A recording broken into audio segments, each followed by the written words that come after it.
Buenas noches, querido viajero del tiempo. Bienvenido, bienvenida a El Pergamino Mágico. Ese rincón sagrado donde las historias antiguas vuelven a la vida para acompañarte en tu descanso. Esta noche, vamos a caminar juntos por las calzadas empedradas de la antigua Roma. Sí, esa Roma de mármol blanco y columnas altísimas, de togas que ondean con el viento, de foros bulliciosos donde se decidía el destino del mundo conocido. Pero también la Roma de las casas humildes, de los pastores en las colinas, de los dioses que bajaban a mezclarse con los mortales y de las leyendas que se contaban al calor del fuego mientras la noche cubría las 7 colinas. Son relatos para dormir, historias relajantes que han viajado a través de los siglos, cuentos tradicionales que aún guardan la sabiduría de aquellos tiempos remotos. Relatos que sirven tanto para adultos como para niños, porque las grandes verdades no tienen edad. Estas historias de Roma, llenas de virtud, sacrificio, ingenio y compasión, fueron escritas por autores como Ovidio, Tito Livio, y transmitidas de boca en boca durante generaciones. Antes de comenzar, cuéntame, ¿desde dónde me escuchas esta noche? ¿Qué hora es allí donde estás? ¿Estás en tu cama, bajo las sábanas, o quizá recostado en un sofá? Sea donde sea, estás en el lugar perfecto. Ahora, si te parece bien, cierra los ojos, respira hondo. Siente cómo el aire entra despacio por tu nariz y sale suavemente por tu boca. Deja que tus hombros se relajen. Deja que el peso del día se vaya deslizando, como arena entre los dedos. Esta noche no hay prisa. Esta noche el mundo puede esperar, porque ahora, juntos, vamos a viajar a Roma. Hércules y Caco, el guardián de la justicia. Respira hondo.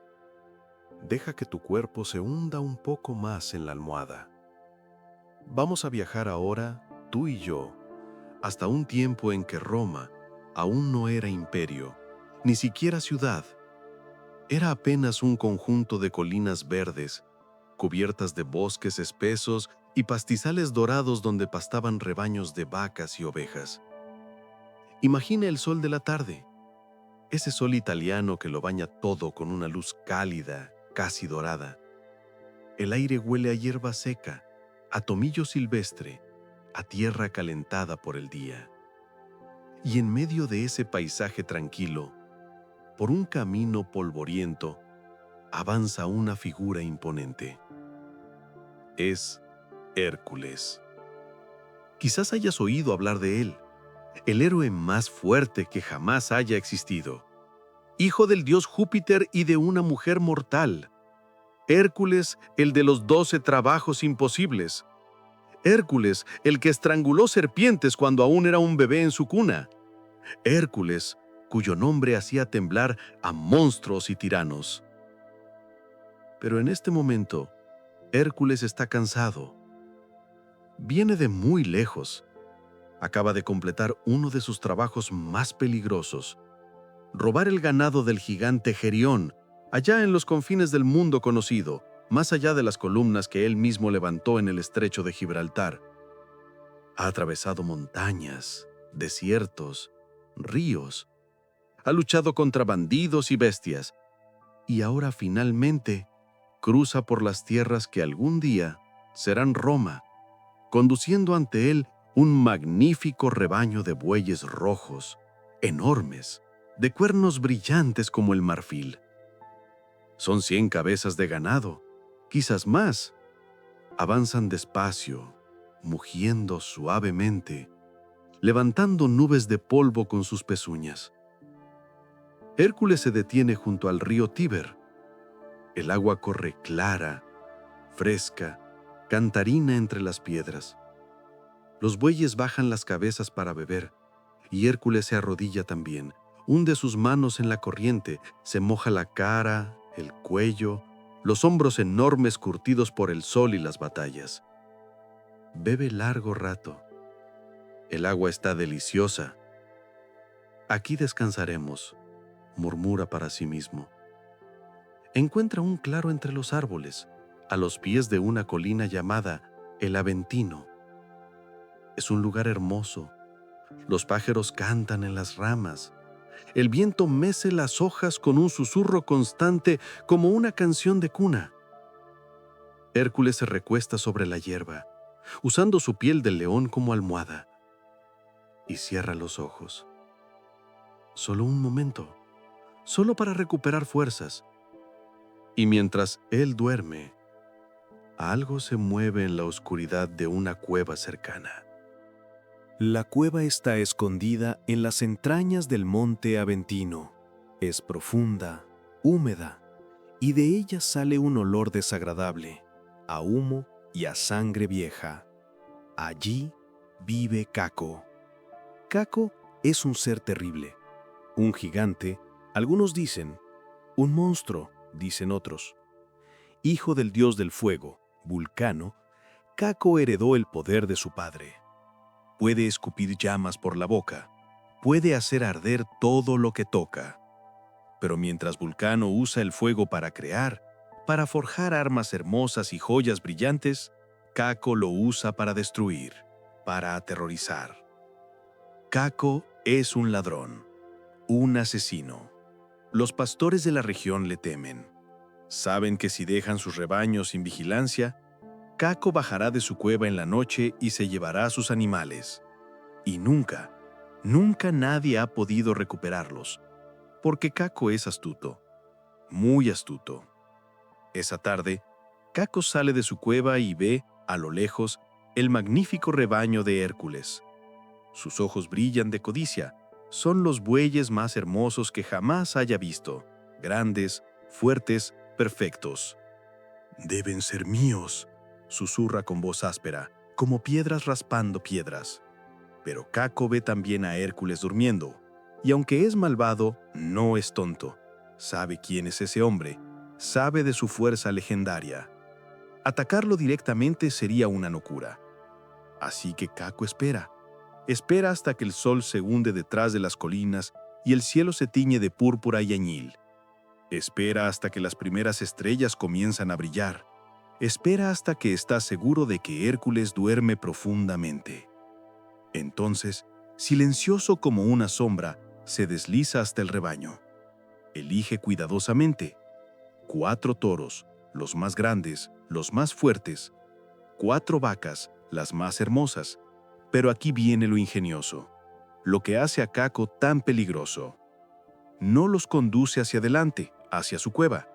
No, los agarra por la cola, uno por uno, y los arrastra hacia atrás. ¿Entiendes lo que hace?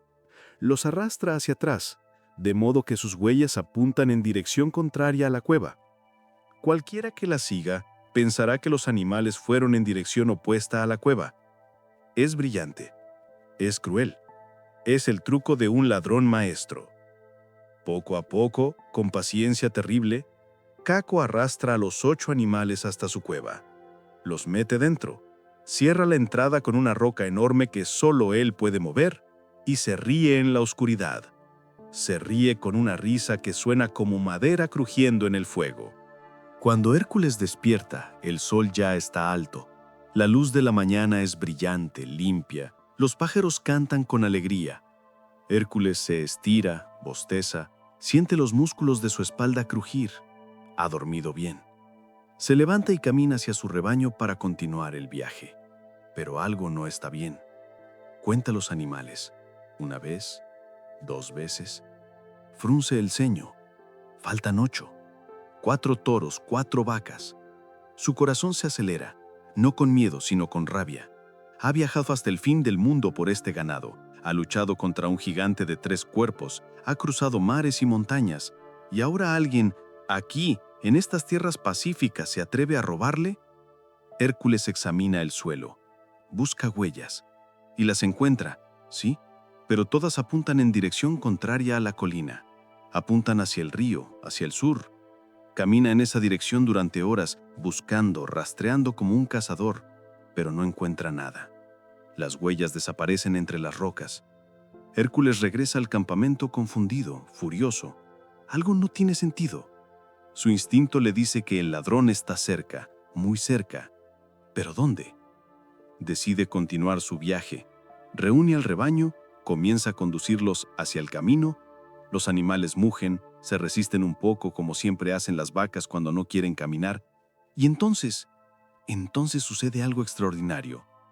Desde dentro de la montaña, desde las profundidades de la colina del Aventino, llega un mugido, es bajo, amortiguado, pero inconfundible. Uno de los toros robados ha escuchado a sus compañeros y les responde. Hércules se queda inmóvil. Su corazón late como un tambor de guerra. Gira lentamente hacia la colina. Sus ojos se entrecierran. «Ahí estás», murmura. Camina hacia el Aventino con pasos largos, decididos. Examina la roca, las grietas, la vegetación y encuentra lo que busca. La entrada de la cueva sellada con un peñasco gigantesco. Hércules pone las manos sobre la roca. Siente su peso, su tamaño. Cualquier otro hombre necesitaría 100 compañeros y palancas y cuerdas para moverla. Pero Hércules no es cualquier hombre. Aprieta los dientes.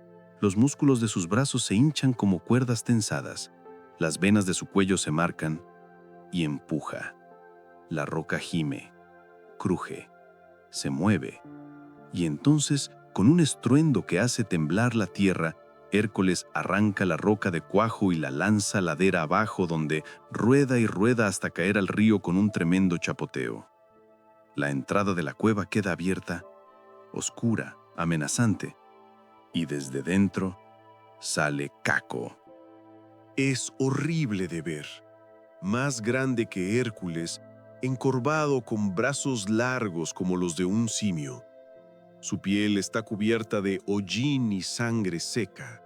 Sus ojos son como brasas, y cuando abre la boca, de entre sus dientes afilados brota fuego. Fuego verdadero. Fuego que llena la cueva de luz anaranjada y calor asfixiante. «¡Fuera de aquí, mortal!», ruge Caco. «Esta es mi cueva. Estos son mis animales». «Tus animales», responde Hércules, con voz tranquila, pero dura como el hierro.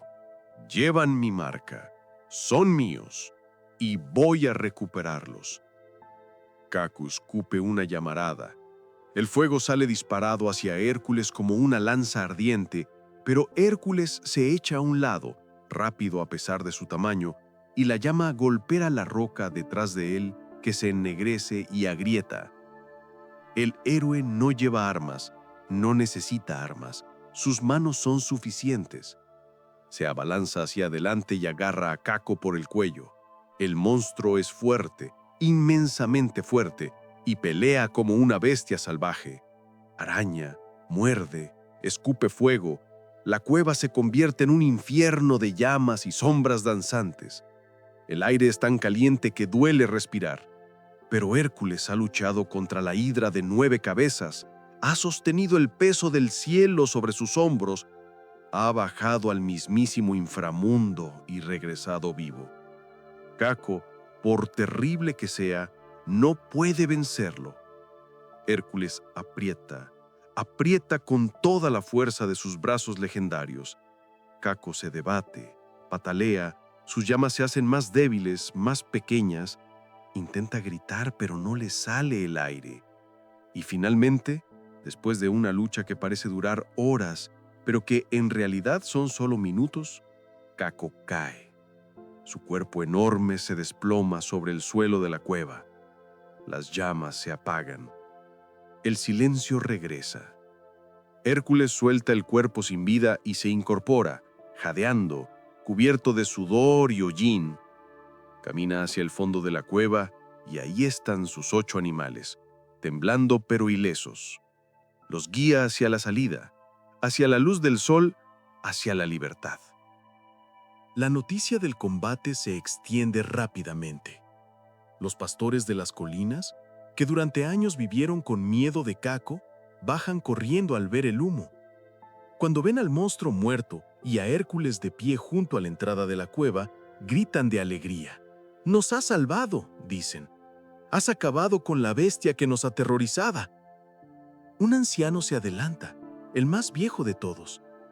Tiene la barba blanca y los ojos brillantes de emoción. Eres un héroe extranjero. ¿Cómo podemos agradecerte? Hércules sonríe. Es una sonrisa cansada pero genuina. No necesito recompensa, solo hice lo que debía hacerse. La justicia es su propia recompensa. Pero los pastores insisten. Esa misma noche celebran un festín en honor a Hércules.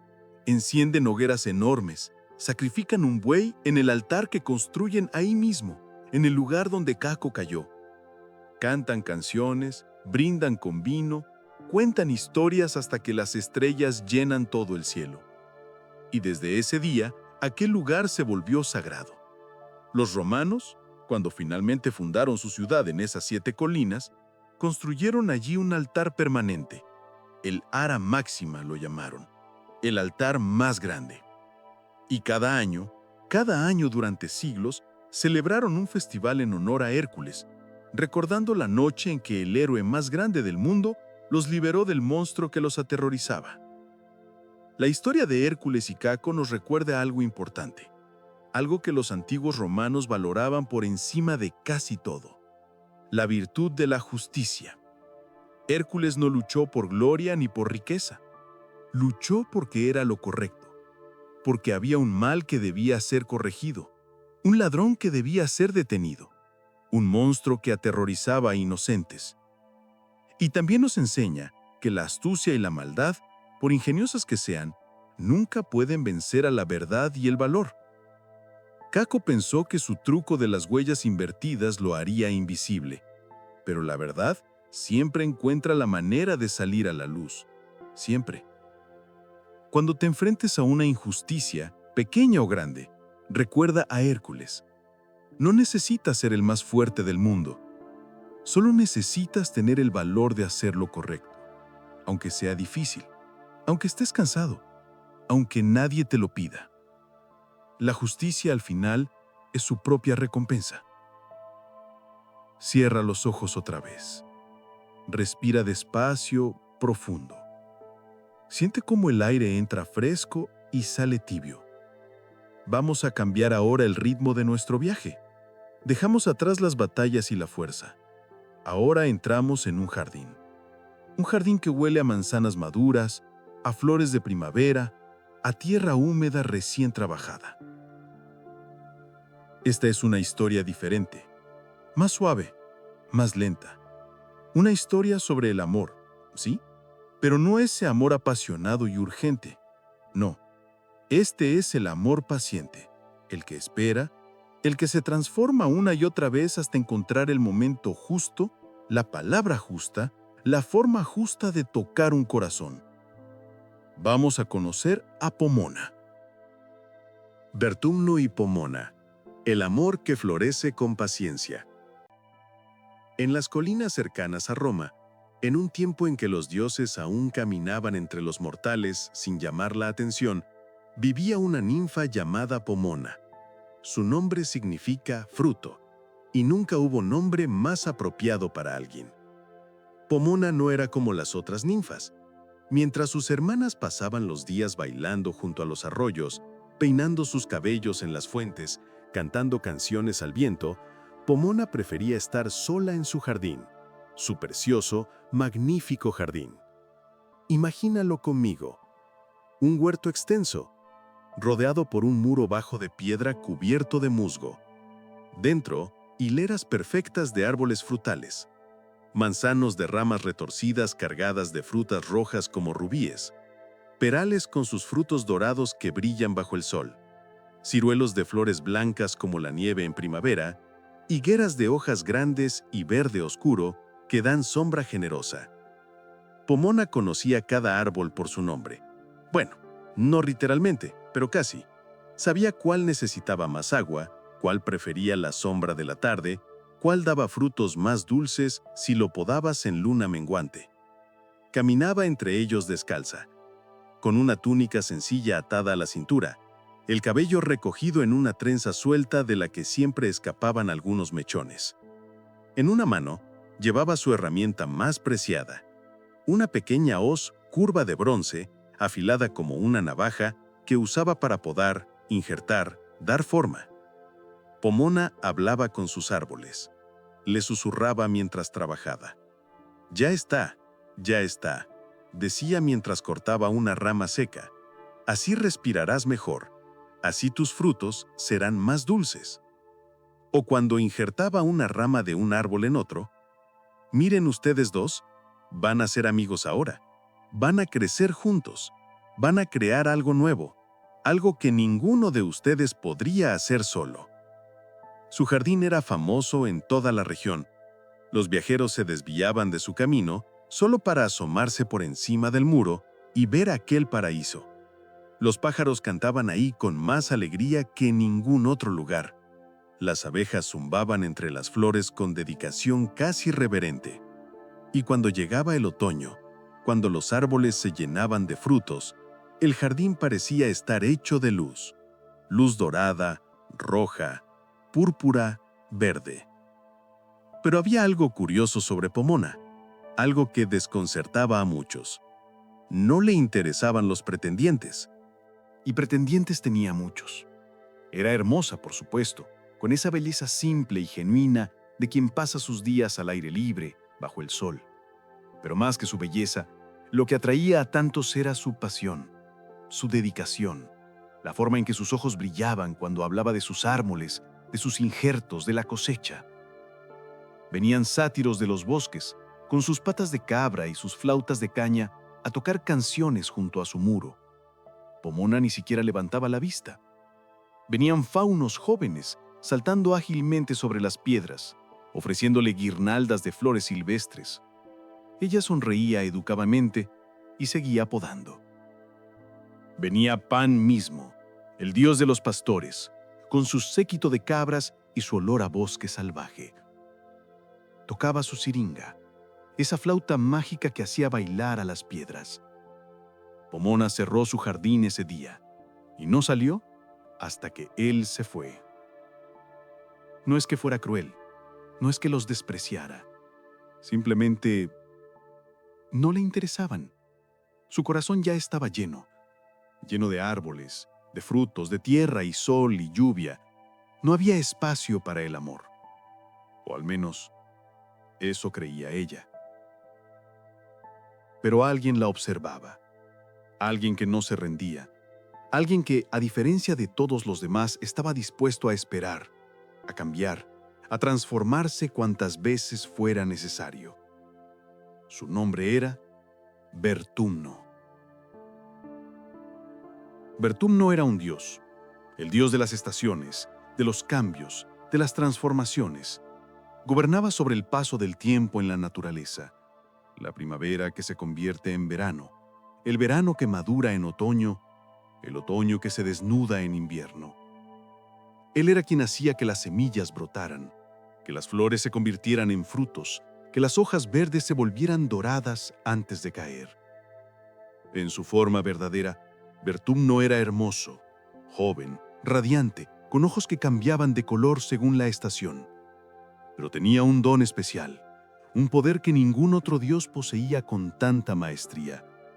Podía transformarse en cualquier cosa, en cualquier persona, en cualquier criatura. Y Vertumno estaba profundamente, irremediablemente enamorado de Pomona. La había visto en primavera cuando ella plantaba nuevos árboles. La vio hundir sus manos en la tierra oscura, acariciar las raíces con ternura infinita antes de cubrirlas. La vio sonreír para sí misma, completamente absorta en su trabajo. Y en ese momento, Vertumno supo que ella era diferente a cualquier ninfa, a cualquier mortal, a cualquier criatura que hubiera conocido. Pero también supo que si se acercaba como él mismo, como un dios joven y radiante, ella lo rechazaría igual que a todos los demás. Así que decidió algo inusual. Decidió conocerla primero, entenderla, descubrir qué era lo que realmente hacía latir su corazón. Y para eso se transformó. La primera vez que Vertumno visitó el jardín de Pomona, lo hizo como un segador. Un hombre mayor, encorvado por años de trabajo, con la piel curtida por el sol y las manos ásperas. Llevaba una canasta de mimbre en el brazo y llamó a la puerta del jardín. Pomona abrió, con esa expresión cautelosa que siempre tenía al principio. «Buenos días», dijo el anciano con voz ronca. «Vengo del valle.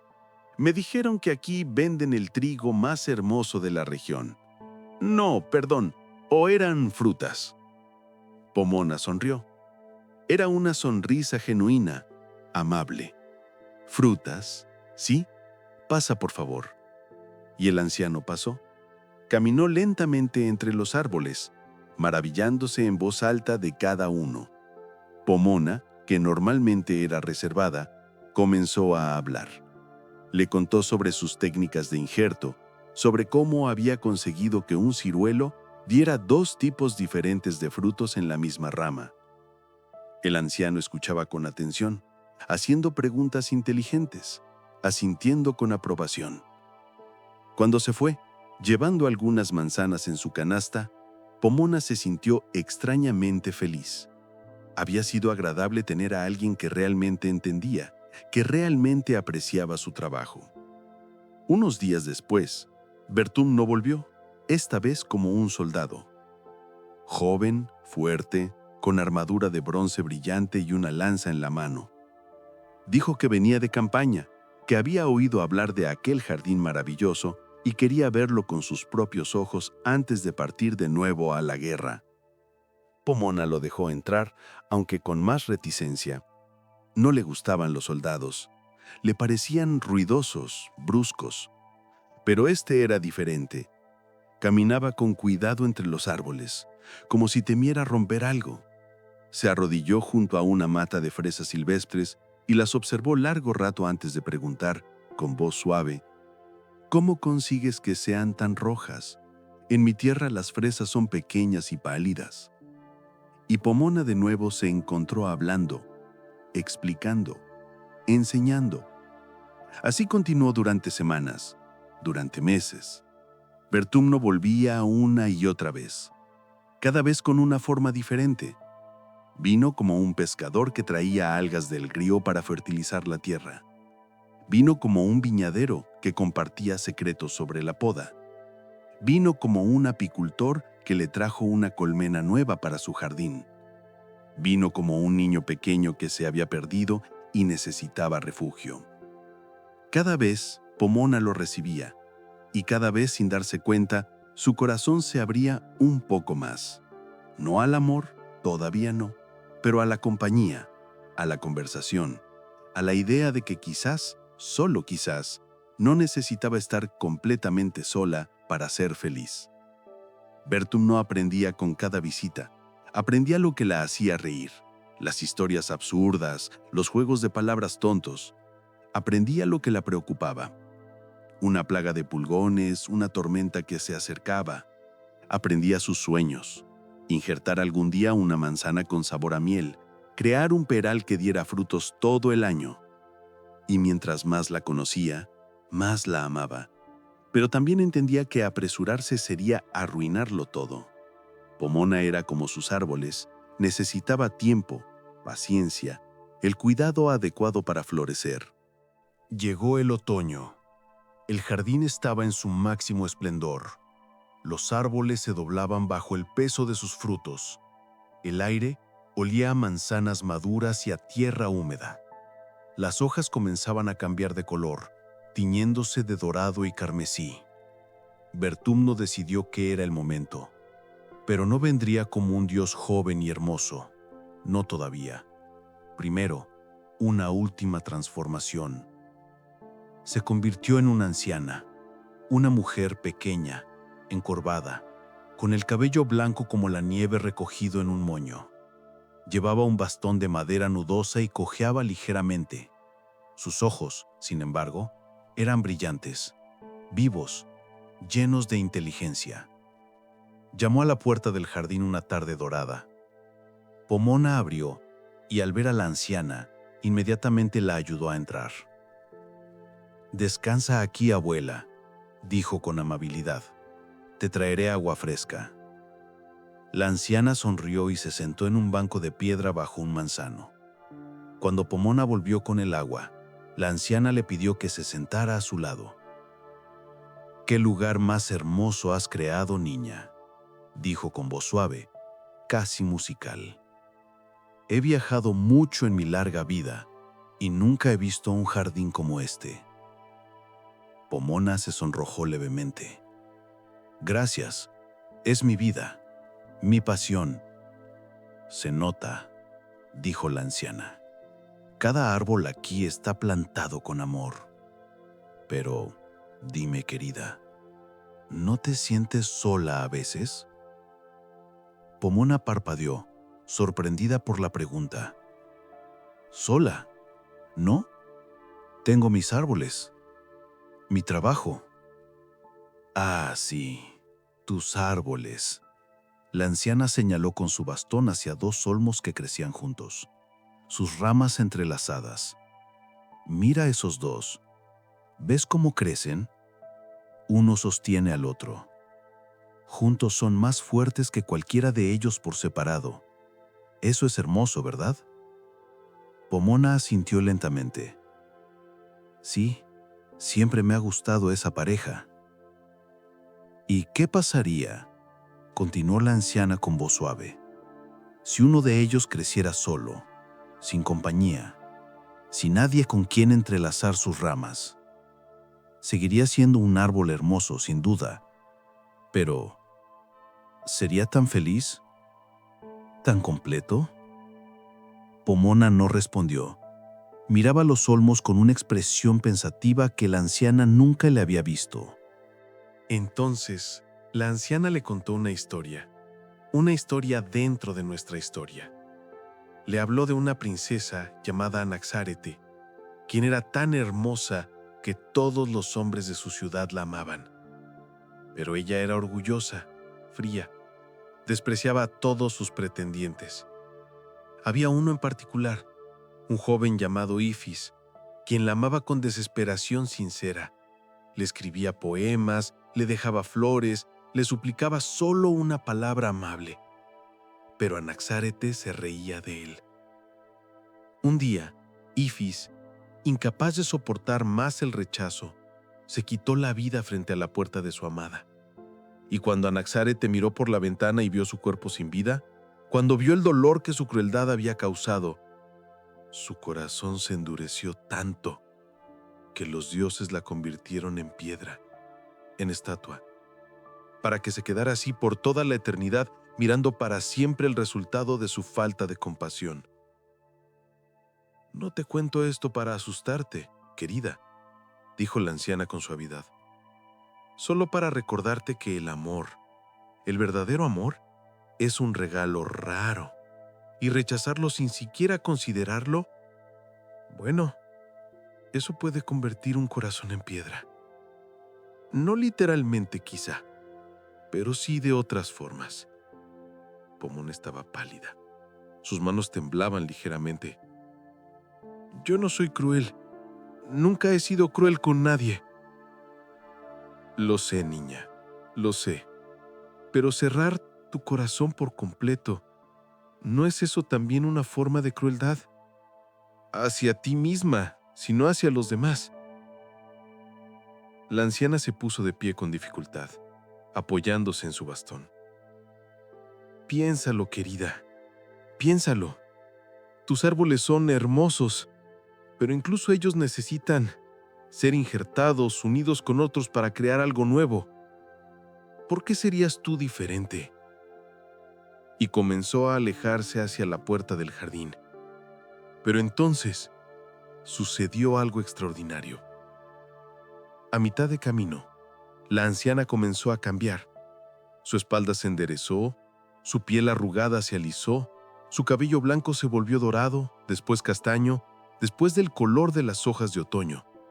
Creció, se transformó, y cuando se dio la vuelta, ya no era una anciana. Era Vertumno. Era un joven radiante, con ojos que brillaban como el sol a través de las hojas. Llevaba una corona de hojas y frutos en el cabello. Su túnica era del color de todas las estaciones a la vez. verde de primavera, dorado de verano, rojo de otoño, blanco de invierno. Pomona se quedó sin aliento, con las manos sobre el pecho. Todos ellos, ¿eras tú? Todos, admitió Vertumno con voz suave. Perdóname por el engaño, Pomona, pero sabía que si venía como realmente soy, me rechazaría sin conocerme. Y yo necesitaba que me conocieras, porque te amo. Te he amado desde la primera vez que te vi hundir tus manos en la tierra con tanta ternura. Te he amado a través de todas las estaciones, y esperaré todas las estaciones que sean necesarias, si es lo que necesitas. Caminó hacia ella lentamente, sin presionarla, dándole espacio para retroceder si quería. No te pido que me ames ahora. Solo te pido, déjame estar en tu jardín. Déjame ayudarte, déjame conocerte de verdad y que tú me conozcas a mí. Y si después de eso, después de todo el tiempo que necesites, aún prefieres estar sola, me iré y nunca volveré a molestarte. Pero dame esa oportunidad. Por favor. Pomona lo miraba. Realmente lo miraba, por primera vez, y vio en sus ojos algo que reconoció porque ella misma lo sentía cada día en su jardín. Amor verdadero, amor paciente, amor que no exige ni toma, sino que da y espera y se transforma cuando es necesario. Lentamente, muy lentamente, Pomona extendió su mano. La mano que sostenía su hoz de bronce, su herramienta más preciada. ¿Sabes injertar?, preguntó con voz temblorosa, pero con una pequeña sonrisa en los labios. Vertumno sintió que su corazón, que había esperado tanto tiempo, finalmente floreció como una flor en primavera. «Soy el dios de las transformaciones», dijo tomando su mano con infinita gentileza. Injertar es lo que hago mejor. Y así, bajo el sol dorado del otoño, entre árboles cargados de frutos y hojas que susurraban con el viento, comenzó un amor diferente. Un amor que no llegó como un rayo, sino como una semilla que germina despacio, que echa raíces profundas, que crece poco a poco hasta convertirse en un árbol fuerte que da frutos año tras año.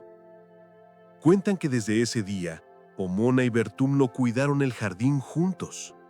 Él traía las estaciones, ella conocía cada árbol. Él transformaba, ella cultivaba. Y el jardín se volvió aún más hermoso, porque ahora tenía algo que antes le faltaba. No solo amor por las plantas, sino amor entre dos corazones que aprendieron a crecer juntos, como esos dos olmos de ramas entrelazadas que son más fuertes juntos que separados. Y cuando los romanos construyeron su ciudad, dedicaron un festival a Pomona cada otoño, celebrando la cosecha y los frutos. Y aunque con el tiempo olvidaron muchas cosas, nunca olvidaron la lección de esta historia, que el amor verdadero no es conquista ni rendición, sino transformación mutua, que crecer juntos es más hermoso que crecer solo, y que a veces el corazón necesita tiempo y paciencia para abrirse, igual que una fruta necesita sol y lluvia para madurar. Esta historia nos enseña sobre la paciencia en el amor, pero también sobre algo más profundo, la disposición de transformarnos. Vertumno no intentó cambiar a Pomona, no le exigió que dejara su jardín, que abandonara su pasión, que fuera alguien diferente. En cambio, se transformó él mismo una y otra vez para entenderla, para conocerla, para encontrar la forma correcta de acercarse a su corazón. Y Pomona aprendió que abrirse al amor no significa abandonar quienes somos, significa permitir que alguien crezca junto a nosotros, como esos dos olmos de ramas entrelazadas, que son más fuertes juntos que separados. En nuestras propias vidas, a veces necesitamos la paciencia de Vertumno, esperar, transformarnos, encontrar la forma correcta de tocar el corazón de alguien sin forzarlo. Y a veces necesitamos el valor de Pomona, permitirnos ser vulnerables, dejar que alguien entre en nuestro jardín secreto, confiar en que el amor puede coexistir con nuestra pasión, nuestra individualidad, nuestros sueños.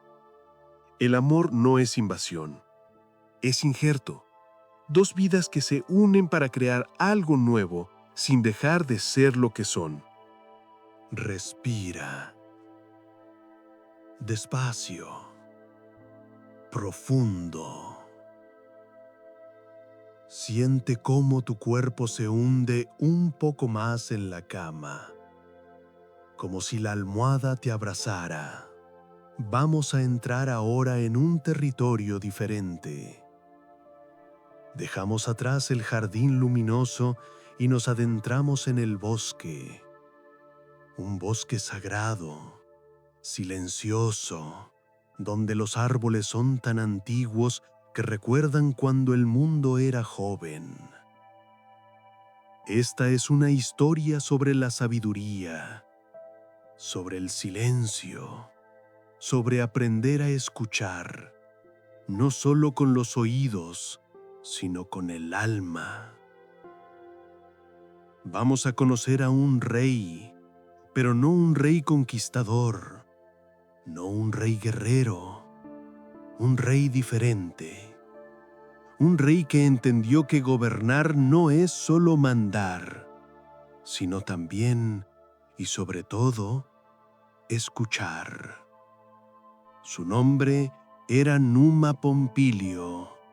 Numa Pompilio y la ninfa Egeria, el rey que aprendió a escuchar.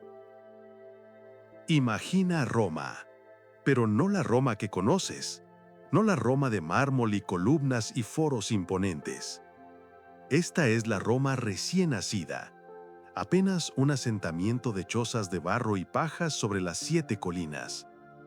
Han pasado solo unas décadas desde que Rómulo, el primer rey, trazó el surco sagrado que delimitaba la ciudad. Y Rómulo ya no está. Desapareció una tarde de tormenta, cuentan algunos. Fue llevado al cielo por su padre Marte, dios de la guerra, dicen otros.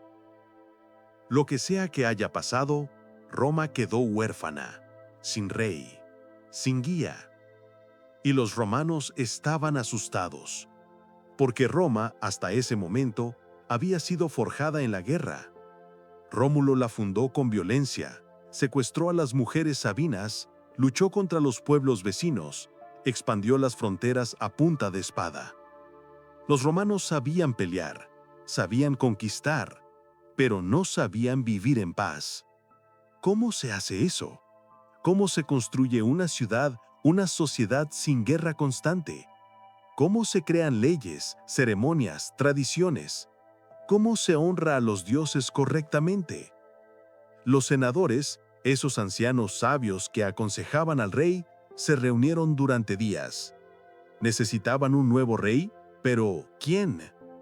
¿Otro guerrero como Rómulo? No, ya habían tenido suficiente sangre. Necesitaban algo diferente. Entonces, uno de los senadores más viejos, un hombre llamado Espurio Beturio, se puso de pie con dificultad, apoyándose en su bastón. «Conozco a alguien», dijo con voz cansada pero firme. «Un hombre que vive en Cures, entre los sabinos. Es sabio, es piadoso, es justo. Su nombre es Numa Pompilio». Hubo murmullos. ¿Un sabino? ¿Hacer rey a alguien que ni siquiera era romano de nacimiento? «Escúchenme», continuó el anciano. «Roma necesita paz ahora, necesita leyes, necesita aprender a vivir consigo misma. Y Numa es el único hombre que conozco que puede enseñarnos eso». Después de mucho debate, decidieron enviar una delegación a Cures. Numa Pompilio vivía en una casa sencilla a las afueras de Cures. No era un palacio.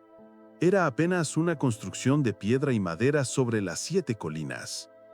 Numa era viudo. Su esposa, Tasia, hija del rey Sabino, había muerto hacía algunos años. Desde entonces, Numa vivía solo, dedicado a la contemplación, al estudio, a la oración. Era un hombre de mediana edad, de apariencia simple.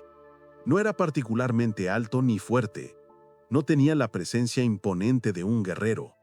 Pero había algo en sus ojos, algo profundo y sereno que hacía que la gente se calmara en su presencia. Cuando la delegación romana llegó a su puerta y le ofreció la corona, Numa los escuchó en silencio. Luego negó con la cabeza. No, dijo simplemente, no puedo aceptar. Los romanos se quedaron atónitos. ¿Qué no? ¿Por qué no? Preguntaron. Es el mayor honor que existe. Serás el rey de Roma. Numa sonrió con tristeza. Precisamente por eso, porque es un honor demasiado grande, porque Roma necesita un rey sabio, y yo no sé si lo soy. No sé si puedo guiar a un pueblo entero. Gobernar no solo es tomar decisiones, es llevar el peso de cada alma bajo tu cuidado. ¿Cómo puedo hacer eso? ¿Cómo puedo saber qué es ser lo correcto? Los senadores insistieron, argumentaron, suplicaron, pero Numa seguía negándose. Finalmente se fueron, decepcionados. Pero algo había cambiado en Numa. La oferta había despertado algo en él, una pregunta, una duda. ¿Y si realmente era su destino? ¿Cómo podía saberlo? Esa noche Numa no pudo dormir. Salió de su casa y caminó hacia el bosque. Había un lugar al que Numa iba a menudo cuando necesitaba pensar. Un claro en el bosque, junto a una fuente natural que brotaba de entre las rocas. El agua era tan clara que podías ver cada piedra en el fondo, tan fría que dolía beberla en verano, y tan silenciosa al caer que parecía música susurrada. Era un lugar sagrado. Todos lo sabían, aunque nadie sabía exactamente por qué. Simplemente se sentía. El aire era diferente allí, más puro, más tranquilo. Los pájaros no cantaban tan fuerte, las hojas susurraban con más suavidad. Numa se sentó sobre una roca cubierta de musgo junto a la fuente. La luna estaba llena esa noche, y su luz plateada se reflejaba en el agua como plata líquida. ¿Qué debo hacer?, susurró Numa al silencio. Muéstrame una señal, lo que sea. Ayúdame a entender. Y entonces, algo sucedió. El agua de la fuente comenzó a brillar. No mucho, solo un poco, como si hubiera luciérnagas flotando debajo de su superficie. Y de ese brillo emergió una figura. Era una mujer, o algo parecido a una mujer, porque era translúcida, hecha de agua y luz de luna. Su cabello fluía como la corriente de un río. Sus ojos eran del color del cielo justo antes del amanecer. Y cuando se movía, dejaba un rastro de gotitas brillantes en el aire. Era una ninfa de las fuentes. Y su nombre, aunque Numa aún no lo sabía, era Egeria. Numa Pompilio, dijo la ninfa con voz que sonaba como agua sobre piedras. Has venido aquí muchas veces. Te he observado. He visto cómo te sientas en silencio, cómo escuchas, cómo piensas antes de hablar, incluso cuando hablas solo para ti mismo. Y he visto tu corazón. Es un buen corazón. Numa debería haber tenido miedo, pero no lo tuvo. Algo en la presencia de la ninfa era profundamente pacífico. ¿Quién eres?, preguntó Numa con voz temblorosa de asombro. Soy Egeria. Soy la guardiana de esta fuente y de este bosque, y de los secretos que el agua guarda. Los dioses me han enviado a ti esta noche, porque tienes una pregunta, y yo tengo una respuesta. ¿Debo aceptar ser rey de Roma?, preguntó Numa directamente. Egeria inclinó la cabeza, pensativa. Esa no es la pregunta correcta. La pregunta correcta es: ¿estás dispuesto a aprender lo que necesitas saber para ser rey? Sí, respondió Numa sin dudar. Sí, lo estoy. Entonces acepta, pero solo si prometes venir aquí, a este bosque, cada noche. Aquí, lejos del ruido y las voces y las exigencias, te enseñaré. Te enseñaré a escuchar, a los dioses, a tu pueblo, y sobre todo a tu propia sabiduría interior que aún no sabes que tienes. Numa cerró los ojos, respiró profundo y asintió. Lo prometo. Cuando Numa regresó a Roma y aceptó la corona, los romanos se alegraron. Organizaron una ceremonia sencilla pero solemne. No hubo grandes banquetes ni festivales. Numa no quería ostentación, solo pidió una cosa: que lo dejaran ir al bosque cada noche, sin escolta, sin compañía. Los senadores fruncieron el ceño. ¿Un rey que abandona su palacio cada noche? Era inusual, era extraño, pero Numa fue firme. Si queréis que sea vuestro rey, aceptad esta condición. Necesito ese tiempo, ese silencio. Es donde encuentro la sabiduría para gobernaros. Y así comenzó uno de los reinados más extraordinarios de la historia de Roma. Cada tarde, cuando el sol comenzaba a descender y teñía el cielo de naranja y púrpura, Numa caminaba hacia el bosque, siempre solo, siempre en silencio. Llegaba a la fuente sagrada y se sentaba en su roca de musgo. Y allí, cada noche, Egeria venía a él. Al principio, ella hablaba mucho y Numa escuchaba. Le enseñaba sobre los dioses, quién era cada uno, qué les gustaba, cómo honrarlos correctamente. Le explicaba el calendario sagrado, las fases de la luna, los momentos propicios para plantar, cosechar, tomar decisiones importantes. Los humanos olvidan algo esencial, decía Egeria mientras flotaba sobre la superficie del agua. Olvidan que están conectados con todo, con la tierra, con el cielo, con el tiempo. Intentan controlar, dominar, imponer, pero los más sabios aprenden a fluir, como el agua, a adaptarse, a escuchar lo que el mundo les está diciendo. Numa tomaba nota mental de todo. No escribía, no necesitaba. Las palabras de Egeria se grababan en su corazón como inscripciones en piedra. Pero con el tiempo, las lecciones cambiaron. Egeria empezó a hablar menos y a preguntar más. «Cuéntame», decía, «¿qué decisión difícil enfrentaste hoy?» Y Numa le contaba. Sobre disputas entre vecinos que había tenido que mediar, sobre leyes que necesitaba crear, sobre tradiciones que debía establecer. «¿Y qué hiciste?», preguntaba ella. Numa explicaba su decisión, y Egeria permanecía en silencio, flotando, brillando suavemente. A veces asentía, a veces sonreía, a veces, muy ocasionalmente, negaba con la cabeza y le mostraba, con gentileza infinita, dónde se había equivocado, que no había considerado, qué consecuencia no había previsto. Pero nunca le daba respuestas directas. Nunca le decía, haz esto o haz aquello. En cambio, hacía preguntas que obligaban a Numa a pensar más profundamente, a ver desde ángulos diferentes, a considerar no solo el presente, sino el futuro, no solo su pueblo, sino los pueblos vecinos, no solo a los ricos, sino a los pobres. «Un rey sabio», le dijo una noche, «no es quien tiene todas las respuestas, es quien sabe hacer las preguntas correctas, y quien sabe escuchar las respuestas, vengan de donde vengan». Los años pasaron. Numa transformó Roma. Donde antes había guerra constante, él trajo paz.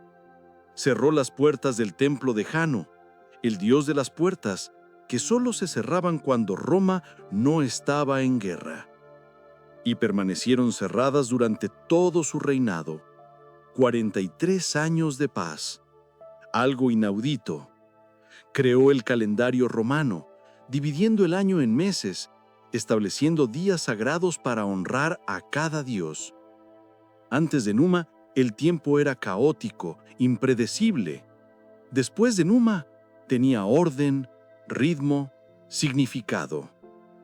Creó colegios de sacerdotes, las vestales, vírgenes sagradas que cuidaban el fuego eterno de Roma, los pontífices, que mantenían los puentes entre los dioses y los hombres, los augures, que leían los signos del cielo.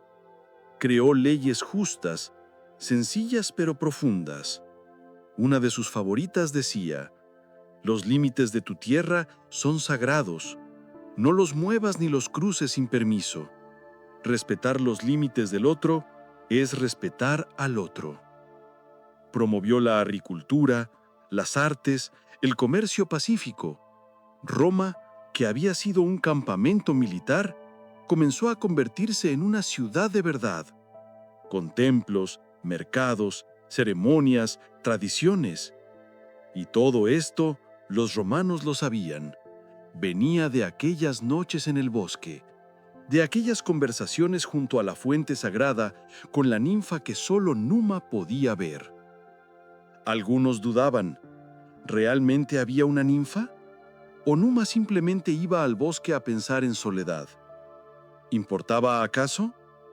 Porque lo que era innegable es que Numa regresaba cada mañana del bosque con sabiduría, con claridad, con decisiones que, una y otra vez, demostraban ser las correctas. Hubo una noche en particular, hacia el final de su reinado, que Numa nunca olvidó. Había ido al bosque cansado, muy cansado. Los años pesaban sobre sus hombros. Empezaba a sentirse viejo y tenía una pregunta que lo atormentaba. Cuando llegó a la fuente, Egeria ya lo esperaba. Nunca envejecía. Seguía siendo joven, radiante, eterna. «Egeria», dijo Numa con voz ronca, «he hecho lo mejor que he podido. He gobernado con justicia, he traído paz, he honrado a los dioses. Pero, ¿cómo sé si ha sido suficiente? ¿Cómo sé si cuando yo muera, lo que he construido permanecerá?» Egeria lo miró con una ternura infinita. Se acercó flotando hasta quedar justo frente a él, y por primera vez en todos esos años, lo tocó. Posó su mano translúcida sobre el pecho de Numa, justo sobre su corazón. «Numa», susurró, «¿sientes eso? ¿El latido?» Numa asintió. «Cada latido de tu corazón es como una piedra lanzada al agua. Crea ondas. Esas ondas se expanden, tocan otras vidas. Y esas vidas crean sus propias ondas. No puedes controlar hasta dónde llegarán. No puedes garantizar que durarán para siempre. Nada dura para siempre en el mundo mortal. Pero puedes confiar en que las ondas que creaste con amor, con justicia, con sabiduría, esas ondas seguirán expandiéndose mucho después de que tu corazón deje de latir». Numa sintió que las lágrimas rodaban por sus mejillas. Eran lágrimas de alivio, de aceptación, de paz. «Has sido una buena maestra». «No, más que eso. Has sido mi amiga, mi guía, mi luz en la oscuridad».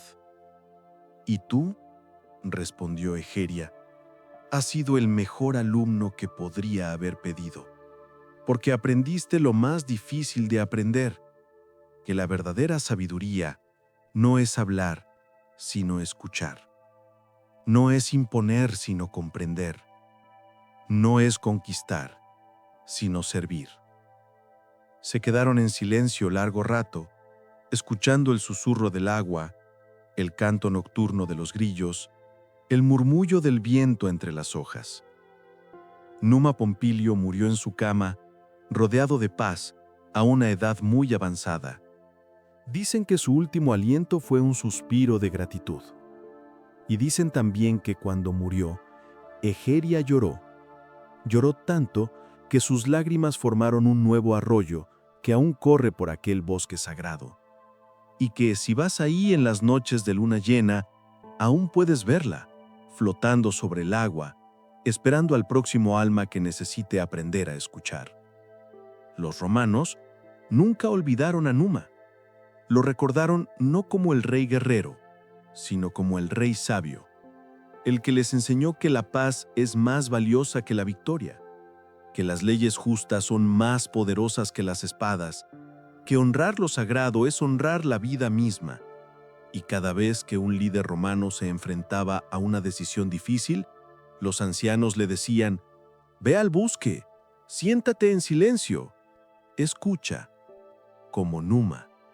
La historia de Numa y Egeria nos enseña algo que el mundo moderno a menudo olvida: el valor del silencio y la escucha. Numa no fue un rey poderoso por su fuerza o su riqueza. Fue poderoso porque sabía escuchar. Escuchaba a los dioses, escuchaba a su pueblo, escuchaba a su propia sabiduría interior que solo podía oír en el silencio del bosque. En nuestro mundo ruidoso, donde todos hablan y nadie escucha, donde las decisiones se toman con prisa y las opiniones se gritan en lugar de compartirse con respeto, necesitamos aprender de Numa. Necesitamos nuestro propio bosque sagrado, ese lugar de silencio donde podemos oír lo que realmente importa. No tiene que ser un bosque literal, puede ser un rincón tranquilo en tu casa, un paseo solitario, 10 minutos de meditación antes de dormir, lo que sea que te permita alejarte del ruido y conectar con esa sabiduría profunda que todos llevamos dentro, pero que rara vez escuchamos.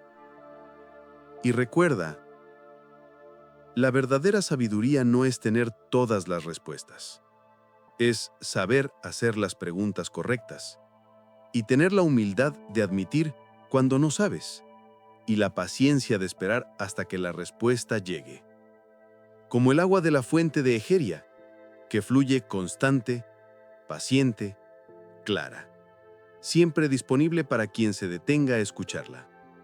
Respira, muy despacio. Siente cómo el sueño se acerca, como una marea suave que sube poco a poco por la orilla. Este último cuento es diferente, más sencillo, más corto, como un susurro antes de cerrar los ojos.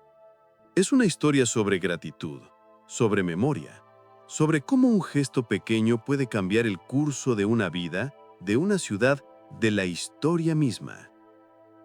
Vamos a viajar una vez más en el tiempo, pero esta vez no muy lejos, solo hasta un pequeño pueblo en las afueras de Roma, un lugar humilde donde vivía un hombre cuyo nombre la historia casi olvidó. Pero casi no es lo mismo que completamente, y esta noche lo recordamos. El caballo de bronce, un regalo que cambió el destino. El hombre se llamaba Lucio. Era herrero. Tenía un taller pequeño en las afueras de un pueblo llamado Veyes, que en aquellos tiempos era rival de Roma. Las dos ciudades estaban siempre en conflicto. No una guerra abierta, no siempre, pero sí esa tensión constante, esa desconfianza, ese rencor acumulado durante generaciones. Lucio no se preocupaba mucho por la política, él solo quería trabajar. Amaba su oficio. Amaba el sonido del martillo sobre el yunque, el chisporroteo del metal al rojo vivo cuando lo sumergía en agua, el olor del carbón ardiendo en la fragua. Hacía cosas simples, herraduras para caballos, clavos, bisagras para puertas, cuchillos de cocina. No era rico, apenas ganaba lo suficiente para vivir, pero era feliz. Vivía solo, en una casita de piedra junto a su taller. Su esposa había muerto años atrás y no habían tenido hijos, así que Lucio pasaba sus días trabajando y sus noches sentado frente al fuego, tallando pequeñas figuras de madera como pasatiempo. Caballos, sobre todo. Siempre le habían gustado los caballos. Una tarde de invierno, cuando el cielo estaba gris y amenazaba lluvia, un jinete llegó al taller de Lucio. Venía a toda prisa, el caballo jadeando, cubierto de sudor a pesar del frío. Era un joven soldado romano. Su armadura estaba abollada, su capa rasgada. Tenía una herida en el brazo, mal vendada, de la que goteaba sangre. «Por favor», dijo, casi cayéndose del caballo. «Necesito ayuda. Mi caballo ha perdido una herradura. Debo llegar a Roma antes del anochecer con un mensaje urgente. Es cuestión de vida o muerte». Lucio salió de su taller y examinó el caballo. Efectivamente, le faltaba una herradura. La pezuña estaba desgastada, sangrando un poco. Si el animal seguía corriendo así, quedaría cojo, quizás para siempre. «Puedo ayudarte», dijo Lucio, «pero llevará tiempo. 1 hora, quizás más». El soldado miró al cielo con desesperación. El sol ya estaba bajo. «No tengo tanto tiempo, pero no tengo opción». Lucio trabajó rápido, más rápido de lo que había trabajado en su vida. Encendió la fragua hasta que las llamas rugieron. Calentó el metal, lo martilló, lo moldeó. Sus manos se movían con la precisión de décadas de experiencia. Mientras trabajaba, el joven soldado se sentó sobre un tronco, sosteniéndose el brazo herido. «¿Qué mensaje llevas?», preguntó Lucio mientras trabajaba, más por hacer conversación que por verdadera curiosidad. El soldado dudó, luego suspiró. «Planes de batalla. Los ejércitos de Veyes planean atacar una aldea romana mañana, al amanecer. Si no llego a tiempo para advertirles, morirá mucha gente inocente». Lucio se quedó inmóvil un momento. Levantó la vista del yunque. El metal brillaba al rojo vivo entre las tenazas. «¿Veyes?», preguntó en voz baja. «Sí. Yo vivo en Veyes». El silencio se extendió entre ellos como una sombra. El soldado palideció. Llevó su mano sana a su espada. Lucio podría detenerlo. Podría negarse a ayudarlo. Podría incluso matarlo ahí mismo, y nadie se enteraría. Después de todo, era un soldado romano en territorio enemigo. Pero Lucio solo volvió a su trabajo. Martilló el metal. Le dio forma. Lo enfrió en agua que siseó y llenó el taller de vapor. Mientras trabajaba: «Soy herrero. No soy soldado. No soy político. No decido quién vive y quién muere en las guerras de hombres poderosos. Pero sé una cosa. Un hombre vino a mi puerta pidiendo ayuda. Y yo sé dar ayuda. Eso es lo que sé hacer». Terminó la herradura. Se arrodilló junto al caballo. Levantó la pezuña con gentileza. Limpió la herida. Colocó la herradura nueva y la clavó con golpes precisos y seguros. El caballo ni siquiera se quejó. Cuando terminó, el soldado se levantó. Miró a Lucio con una expresión que mezclaba asombro, gratitud y algo parecido a la vergüenza. «¿Por qué? ¿Por qué me ayudas sabiendo lo que sabes?». Lucio se limpió las manos en su delantal manchado de hollín. «Porque tu caballo necesitaba una herradura. Y porque creo que salvar vidas es más importante que las banderas bajo las que marchamos». El soldado asintió lentamente. Metió la mano en su bolsa y sacó algunas monedas. «¿Cuánto te debo?». Lucio negó la cabeza. «Nada. Solo intenta llegar a tiempo». El soldado montó su caballo. Antes de partir, se quitó el anillo que llevaba en el dedo. Era de bronce, sencillo, con el emblema de su legión grabado. «Toma esto», dijo. «No es mucho, pero quiero que sepas que nunca olvidaré lo que hiciste hoy. Y si alguna vez necesitas ayuda, si alguna vez estás en peligro, busca a la Quinta Legión. Pregunta por Marco Valerio y muestra este anillo. Te ayudarán». Lucio tomó el anillo más por cortesía que porque pensara que lo necesitaría alguna vez. El soldado espoleó su caballo y desapareció en el camino polvoriento mientras las primeras gotas de lluvia comenzaban a caer. Lucio no pensó mucho en aquel encuentro durante las semanas siguientes.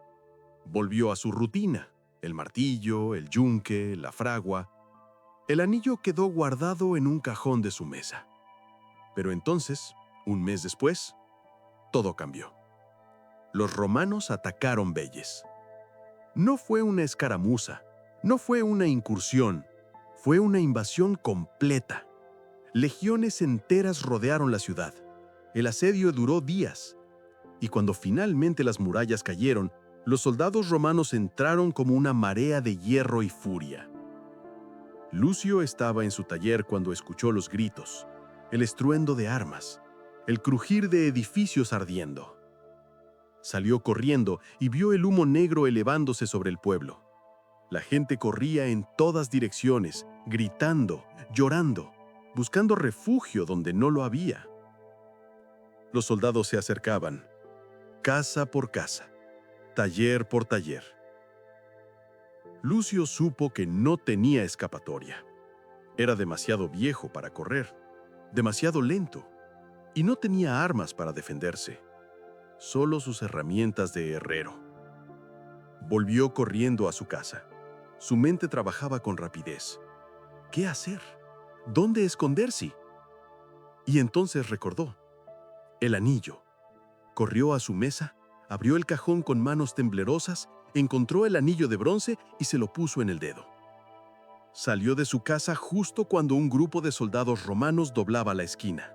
Venían con antorchas, espadas desenvainadas, los rostros manchados de sangre y hollín. Lucio levantó las manos. «¡Esperen!», gritó. «¡Por favor, esperen!». Los soldados se detuvieron. Uno de ellos, el que parecía estar al mando, se adelantó con expresión dura. «¿Tienes algo que decir, viejo?». Lucio levantó su mano, mostrando el anillo que brillaba débilmente bajo la luz de las antorchas. «Marco Valerio», dijo con voz temblorosa. «Busco a Marco Valerio de la Quinta Legión. Me dijo que este anillo, que si alguna vez...». El centurión entrecerró los ojos.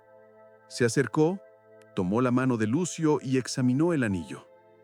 Su expresión cambió completamente. «¿De dónde sacaste esto?». «Lo recibí de Marco Valerio hace un mes. Yo le herré su caballo. Le salvé cuando necesitaba llegar a Roma con un mensaje urgente».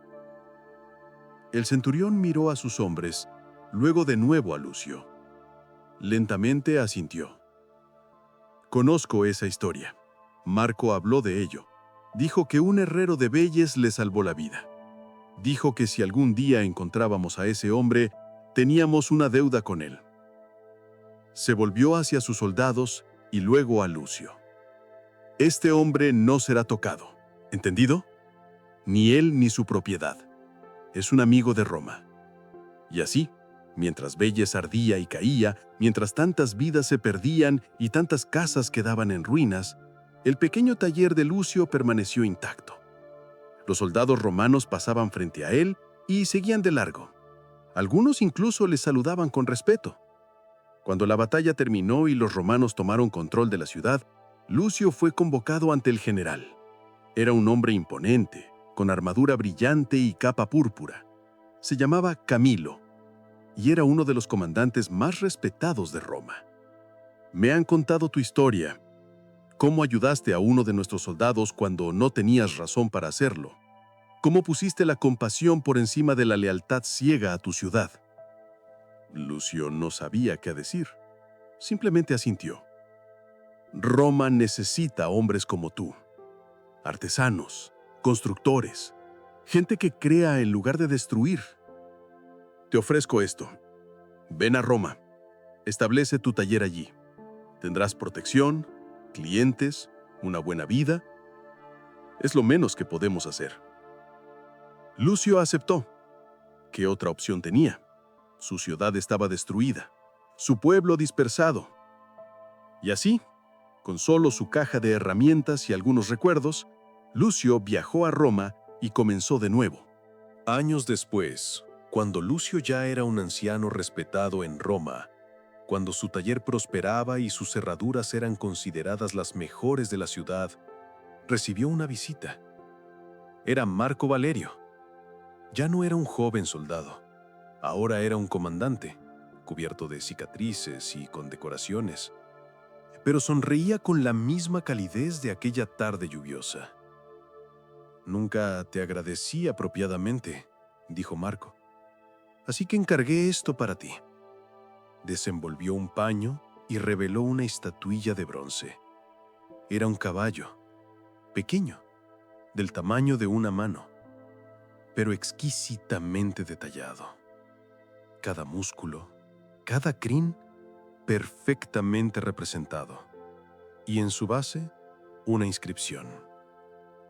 Para Lucio, el herrero, quien me enseñó que la bondad no conoce fronteras. Lucio tomó la estatuilla con manos temblorosas.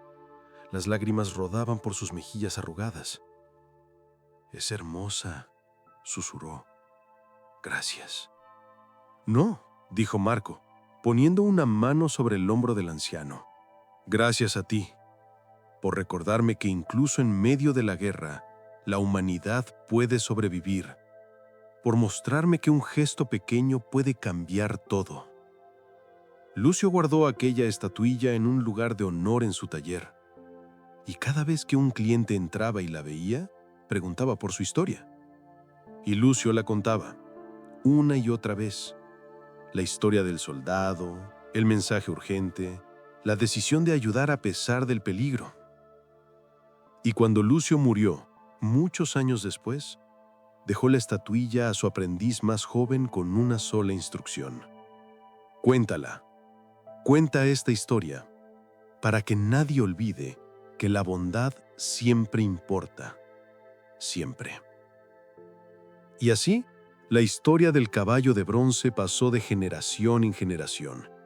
Los herreros de Roma la contaban a sus aprendices, los soldados la contaban en sus campamentos, las madres la contaban a sus hijos antes de dormir.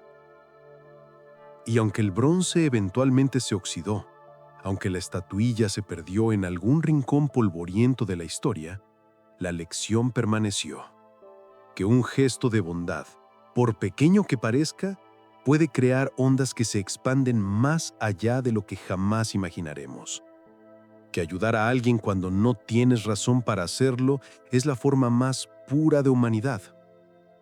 Y que la gratitud, la verdadera gratitud, es un puente que une incluso a los enemigos. La historia del caballo de bronce nos enseña algo profundamente simple, pero profundamente importante.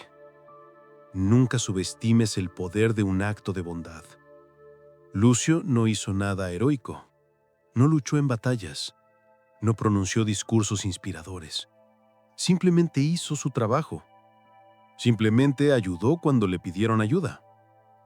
Pero ese gesto pequeño, hecho sin esperar recompensa, terminó salvándole la vida. Y no solo eso, creó un lazo de gratitud que transformó la relación entre dos hombres, entre dos mundos. En tu propia vida, nunca sabes cuándo un pequeño gesto de bondad cambiará todo. Una palabra amable a alguien que está triste, una mano extendida a alguien que cayó, una ayuda ofrecida sin preguntar qué recibirás a cambio. Estos gestos son como semillas. Las plantas sin saber si germinarán, pero algunas lo harán y crecerán en lugares y en formas que nunca imaginarás.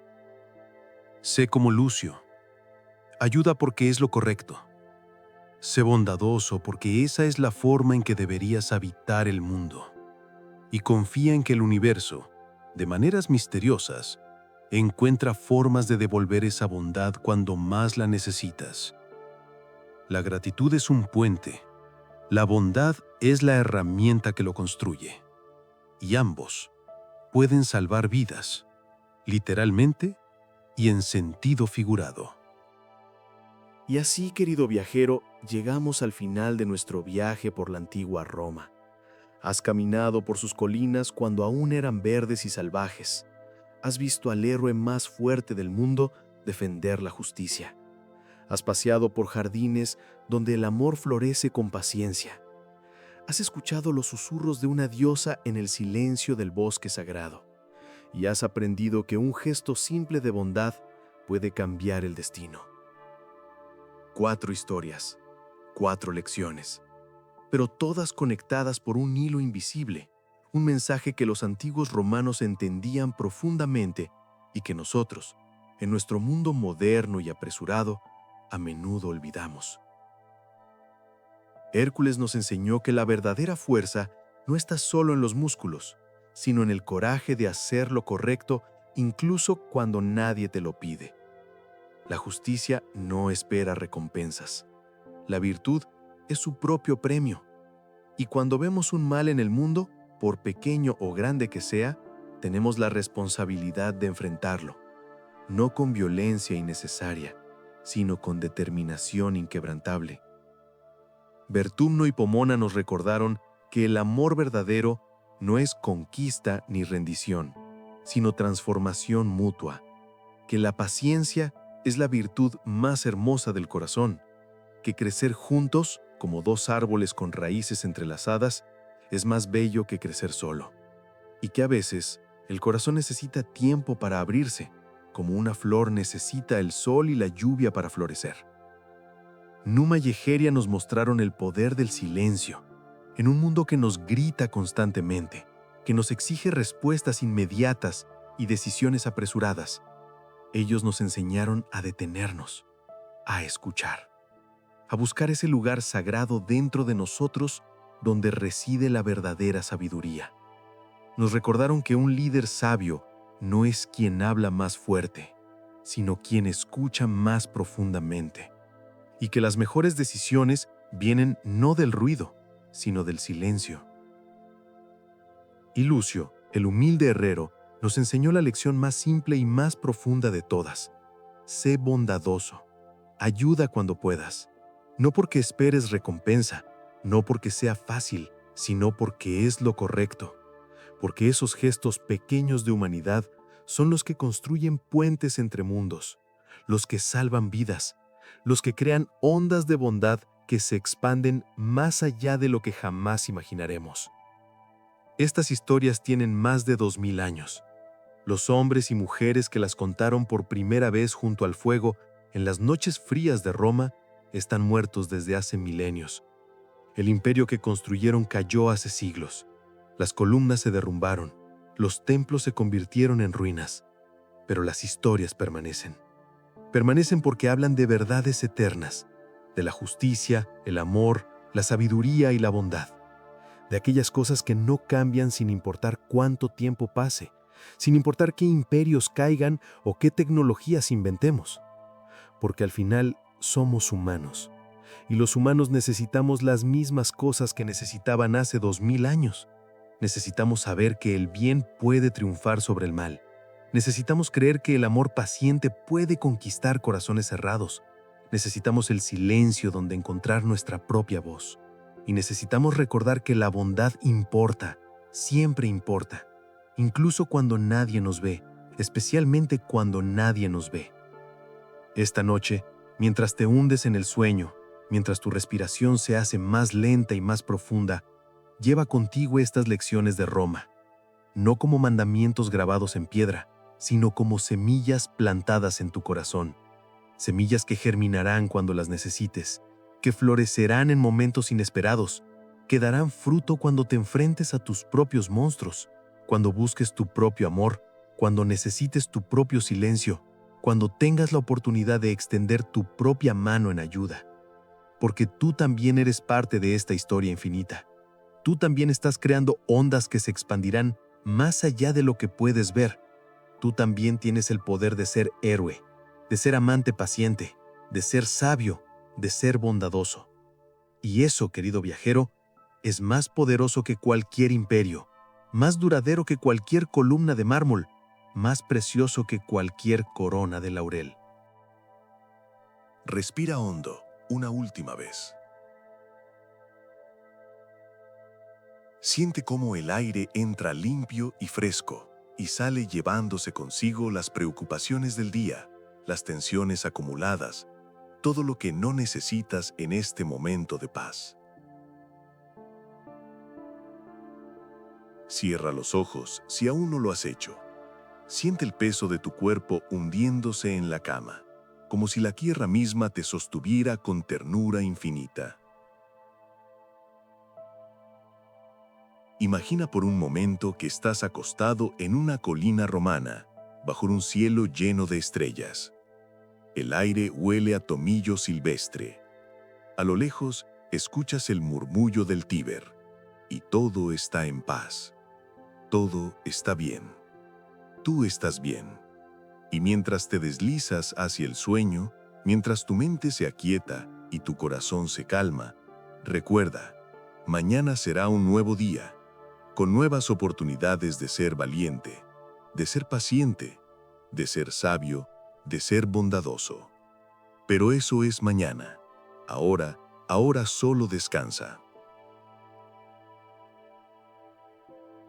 Gracias, querido viajero, por acompañarme en este viaje por la Roma antigua, por permitirme contarte estas historias que amo, que me han acompañado a mí también en mis propias noches difíciles, que me recuerdan quién quiero ser en este mundo. Si aún estás despierto, si estas palabras te encuentran con los ojos abiertos, te invito a suscribirte a El Pergamino Mágico. Cada semana abrimos un nuevo pergamino, visitamos un nuevo mundo, contamos nuevas historias que acarician el alma y calman la mente. Historias de todos los rincones del mundo y de todos los tiempos, pero todas con el mismo propósito: acompañarte en tu viaje hacia el sueño, hacia la paz, hacia el descanso que tanto mereces.